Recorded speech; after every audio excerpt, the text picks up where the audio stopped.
For a few months this year, we didn't have a lot of mice coming out from the big brands, but we did have a lot of budget mice get released from Attack Shark, VGN, ATK, and other budget brands where we saw a lot kind of all at one time. And even though the Scyrox got released several months back, the mouse kind of flew under the radar. I know whenever it first came out, David Gen 3D Tech had covered it whenever it first released, and because of his thoughts and ideas around the Scyrox, I had it on a list of things to try, but it didn't seem like the community was too interested at the time whenever it got released until they were. Now, when we talk about the Scyrox, it comes in at 36 grams and has a shape in between the size of the X2H and the X2H Mini. Although the X2H is one of my favorite shapes, it doesn't provide the freedom and flexibility I get from more claw grip style mice. And with the X2H completely covering my palm to the X2H Mini being too small, the Scyrox comes in a really good size and shape, personally offering me more freedom and movement that the X2H just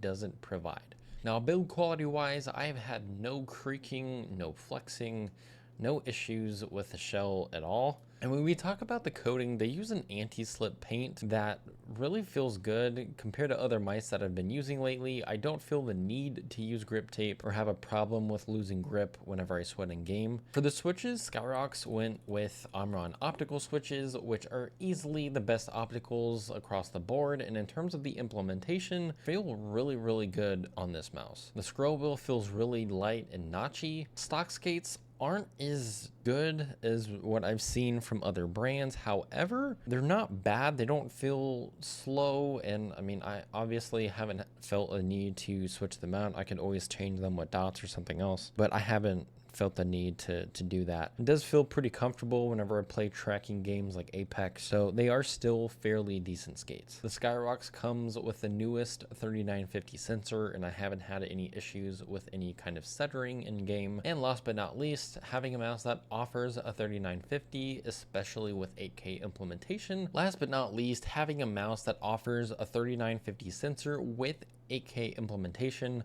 There's always a question about the performance of the battery life, which after using the mouse for the last 2 weeks off and on, I've really only had to charge it maybe once or twice. I have been using it on 4K, and I've been able to use it for a few days in between charges. The Scyrox V8.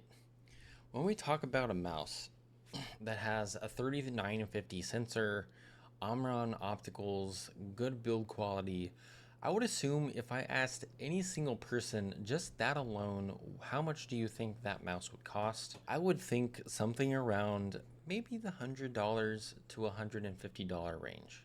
Except this mouse is $70. For a $70 mouse, providing all of those things, good build quality, decent skates, good click implementation, this is one of the best budget mice on the market, hands down. The shape is beautiful. I love the shape. The performance is great. And again, having something at this price point is really good. So if you have any questions, as always, feel free to throw them in the comment section down below, and I will catch you all next time. Start a riot.